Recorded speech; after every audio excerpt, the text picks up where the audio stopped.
રાહુલ ગાંધીની ભારત જોડો ન્યાય યાત્રાને વર્લ્ડ રેકોર્ડમાં સ્થાન મળ્યું। બીજી વખત ભારત જોડો ન્યાય યાત્રાનો 14મી જાન્યુઆરીથી શુભારંભ થયો। ગુજરાત ખાતે 9મી માર્ચે બોડેલી ખાતે ભારત જોડો ન્યાય યાત્રાનું આગમન થશે। આ અંગે વડોદરા કોંગ્રેસ કાર્યાલય ખાતે માહિતી આપતી પત્રકાર પરિષદ યોજાઈ। પ્રભારી ભાર્ગવ ઠક્કરનું સૂત્રની આંટી પહેરાવી સન્માન કરવામાં આવ્યું હતું। ઋત્વિજ જોશી, અમી રાવત, ચંદ્રકાંત શ્રીવાસ્તવ સહિત કોંગ્રેસ હોદ્દેદારો અને કાર્યકરો હાજર રહ્યા હતા। આજ રોજ વડોદરા શહેર કોંગ્રેસ સમિતિ ખાતે અહીંયા વડોદરા શહેરના અમારા પ્રભારી ગુજરાત પ્રદેશ કોંગ્રેસ સમિતિના મહામંત્રી આદરણીય ભાર્ગવભાઈ ઠક્કર સાહેબની અધ્યક્ષતામાં એક મહત્ત્વની પ્રેસ કોન્ફરન્સનું આયોજન કર્યું છે, જેમાં આપણી વચ્ચે વિપક્ષ નેતા અમીબેન રાવત, પૂર્વ વિપક્ષ નેતા સિનિયર કાઉન્સિલર ચંદ્રકાંત શ્રીવાસ્તવ ભથ્થુભાઈ, પ્રદેશના ઉપપ્રમુખ ભીખાભાઈ રબારી સાહેબ, પ્રદેશના પ્રવક્તા ભાઈ શ્રી નિશાંત આપણી વચ્ચે અહીંયા ઉપસ્થિત છે। ખાસ કરીને આવનારી 7 તારીખે જે ભારત જોડો ન્યાય યાત્રા ગુજરાતમાં આવી રહી છે, એ સંદર્ભે આ પ્રેસ કોન્ફરન્સનું આયોજન કરવામાં આવ્યું છે। તો એમાં વિગતવાર માહિતી હું અમારા પ્રભારીશ્રીને વિનંતી કરીશ કે આ પ્રેસ કોન્ફરન્સને સંબોધન કરે। ભાર્ગવભાઈ। આજની આ પ્રેસ કોન્ફરન્સમાં અમારી સાથે ઉપસ્થિત અમારા શહેર કોંગ્રેસ સમિતિના પ્રમુખ ભાઈ ઋત્વિજભાઈ, વિપક્ષના નેતા બેન અમીબેન, અમારા સિનિયર કોર્પોરેટર પૂર્વ વિરોધ પક્ષના નેતા ભાઈ શ્રી ભથ્થુભાઈ, ભીખાભાઈ, નિશાંતભાઈ અને આપ સૌ મીડિયાના મિત્રો, ખાસ આજે તમને બધાને બોલાય છે, તમારું બધાનું સ્વાગત છે।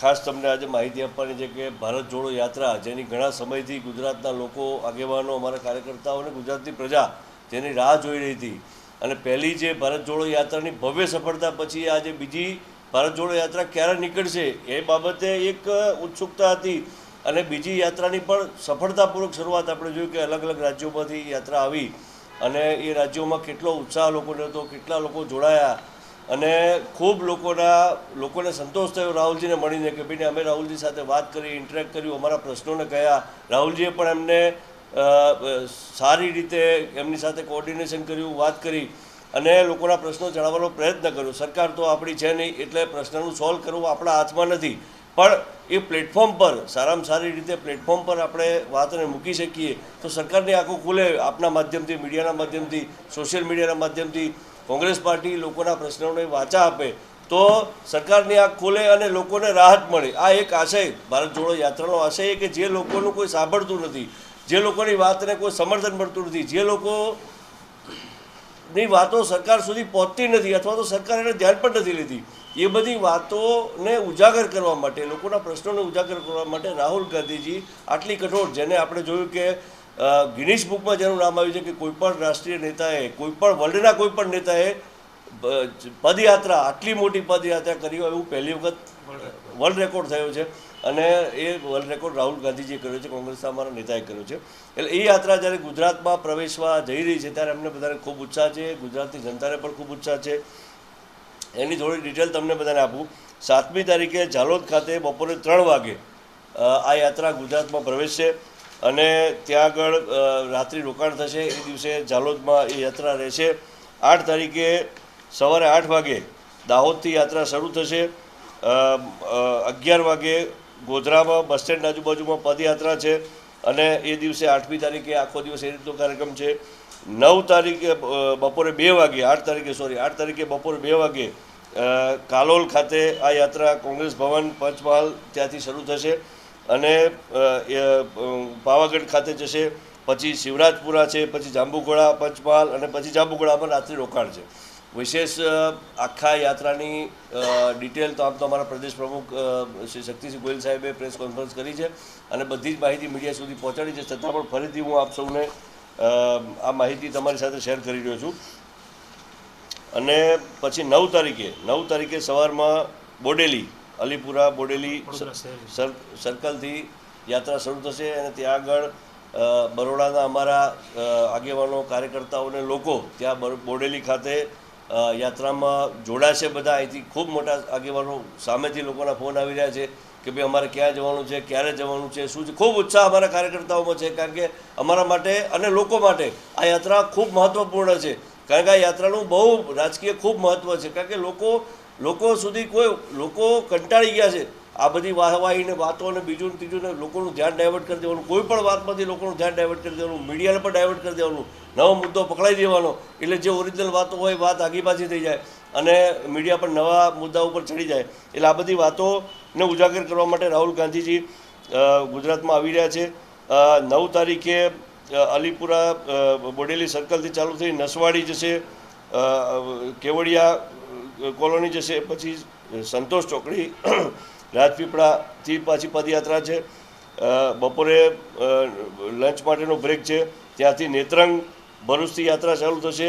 નેત્રંગ 4 રસ્તા ભરૂચ પહોંચશે, પછી ઝંખવાવ માંગરોળ સુરત ખાતે, માલદા ફાટા 4 રસ્તા ખાતે, અને 10 તારીખે છેલ્લો દિવસ યાત્રાનો છે, અંતિમ દિવસ. 4 દિવસ યાત્રા ગુજરાતમાં રોકાવાની છે.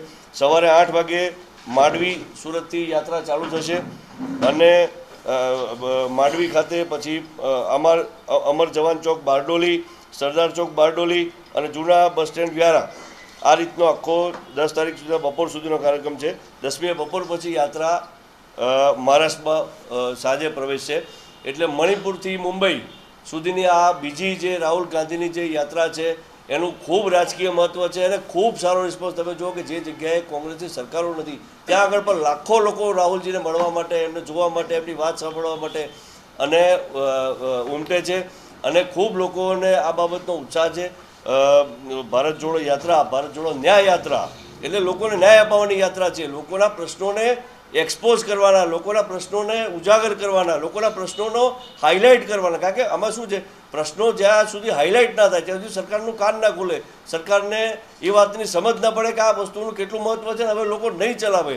એટલે લોકોના પ્રશ્નો ઉજાગર કરવા માટે લોકોની સાથે, અને મારી તો મીડિયાના મિત્રોને પણ આપને વિનંતી છે કે ખરેખર આ બધું કોઈ પણ દેશની અંદર સરકાર હોય કે વિપક્ષ હોય, એક પાર્ટી સત્તામાં હોય ને બીજી પાર્ટી વિપક્ષમાં હોય, પણ એનો મતલબ એ નથી કે વિપક્ષની કોઈ વાતોને ધ્યાન પર નહીં લેવાની કે વિપક્ષની કોઈ વાતોને તમારે સાંભળવાની નહીં, સમજવાની નહીં. કોંગ્રેસની સરકારો પણ હતી, અમે પણ સરકારો ચલાવેલી છે અને ત્યારે ભારતીય જનતા પાર્ટી પણ વિપક્ષમાં હતી, પણ વિપક્ષના લોકો સાથે કોઓર્ડિનેટ કરતા હતા કોંગ્રેસના નેતાઓ, કોંગ્રેસની સરકારોના મુખ્યમંત્રીઓ કે વડાપ્રધાનશ્રીઓ, અને ભાજપની વાતો પણ સાચી વાતો તો સાંભળતા હતા કે એવી વાત વ્યાજબી છે અને એનું સોલ્યુશન પણ લાવતા હતા બહુ માન સન્માન સાથે.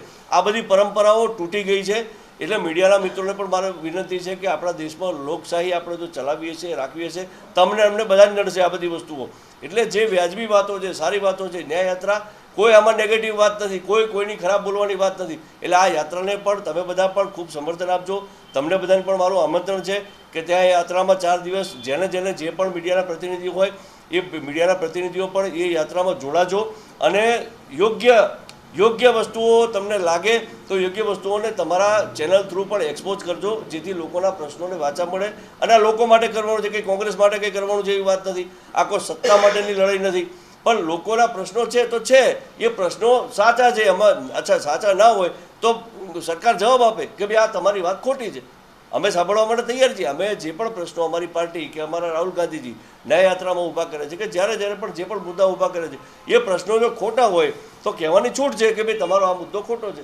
એટલે આ યાત્રા ખૂબ અગત્યની છે અને 7 જિલ્લાઓમાંથી અમારી યાત્રા પસાર થવાની છે. 450 કિલોમીટરનો આખો રૂટ છે ગુજરાતની અંદરનો અને ટોટલ મણિપુરથી મુંબઈ સુધીની 6700 કિલોમીટરની યાત્રા, ભવ્ય યાત્રા. તમે જુઓ કે જબરજસ્ત સમર્થન દરેક રાજ્યમાં મળી રહ્યું છે.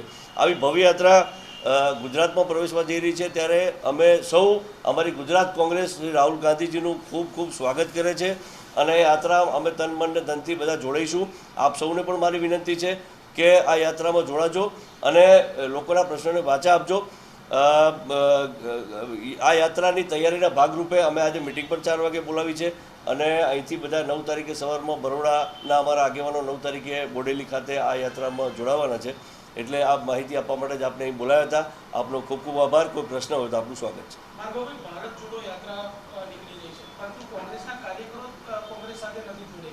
આ એક કોઈ પણ પક્ષ હોય, કોંગ્રેસ હોય કે ભાજપ હોય કે સમાજવાદી હોય કે કોઈ પણ પાર્ટીમાંથી ચૂંટણીઓ આવે એટલે આગેવાનો આવજા થતા હોય છે. આ બહુ નેચરલ વસ્તુ છે અને કોંગ્રેસે બધા આગેવાનોને બધું આપ્યું છે. મારે કોઈના નામ નથી બોલવા, પણ લોકોને અહીંથી મોટા કર્યા છે અને મોટા થઈને ભાજપમાં જાય છે. એમાં અમે શું કરી શકીએ? અમે તો કોંગ્રેસે દાખલા તરીકે નારાયણભાઈ રાઠવા મારા વ્યક્તિગત મિત્ર છે, હું કોઈ એની પણ નારાયણભાઈ રાઠવાને 4 વખત સંસદ સભ્ય બનાવ્યા, રેલવે મંત્રી બનાવ્યા, બીજું શું કોંગ્રેસ આપે? કોંગ્રેસ સાચવી નથી શકતી દાખલા તરીકે, તો કોંગ્રેસ આનાથી વધારે શું સાચવે? આનાથી વધારે સાચવવાનું શું હોય? એવા તમે બોલો એ નેતાઓનું નામ આપો કે આગેવાનોનું નામ આપો કે જેને કદાચ એના કદ પ્રમાણે અથવા કદથી થોડું વધારે પણ આપ્યું હશે, તો બીજું તો શું પાર્ટી કરી શકે? એટલે આનો કોઈ રસ્તો નથી. કોઈ એની લાલચ, લોભ, દબાણ જે પણ કારણો રહેતા હોય એ કારણોથી લોકો જતા હશે. ખાસ કરીને જે રૂટ પકડાયો છે, રૂટ આદિવાસી મત વિસ્તાર વધારે ફોકસ કરવામાં આવ્યો છે, તો શું લાગે છે કે આદિવાસી મત મેળવવા માટેનું નક્કી એ છે કે બીજા કોઈ મત મેળવવા માટે બીજા કોઈ જિલ્લાઓમાં નથી? યાત્રાનો રૂટ નક્કી કરવો એ એક આખી અલગ વસ્તુ છે, કારણ કે આખી યાત્રા ચલાવવાની હોય છે, આખી યાત્રાને સેટ કરવાની હોય છે, એટલે રૂટ એક અલગ વસ્તુ છે.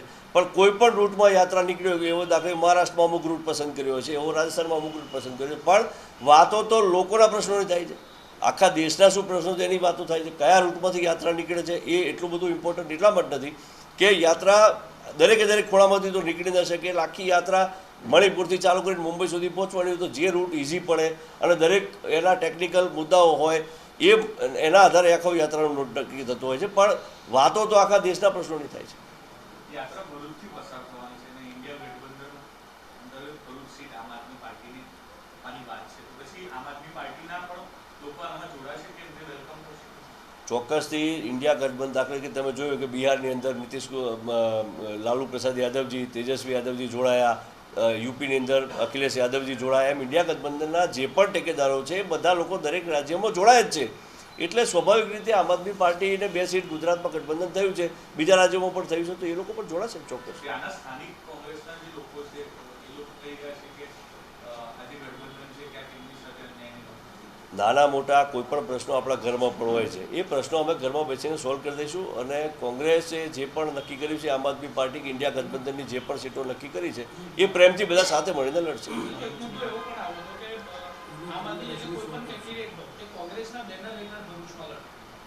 શું તો કહ્યું? એ મુદ્દે કંઈક ફરી ભરૂચ જિલ્લા કોંગ્રેસે એવું વાત મૂકી છે પ્રદેશ સમક્ષ કે કોઈ પણ કેન્ડિડેટ અમને વાંધો નથી, આમ આદમી પાર્ટી લડે તો પણ ઇન્ડિયા ગઠબંધનમાં, પણ એ કોંગ્રેસના બેનર લઈને લડવો જોઈએ. કોઈ પણ કોંગ્રેસમાં આંતરિક લોકશાહી છે, અમારે ત્યાં બોલવાની છૂટ છે, ક્યારેક કોઈક વખત મીડિયા સામે પણ બોલી નાખે છે, એટલે એ બોલવાની છૂટ છે. કોઈ પણ સૂચન આવે એ સૂચન કરવાની પણ છૂટ છે. હવે એનો ડિસિઝન હાઈકમાન્ડ લેતું હોય છે.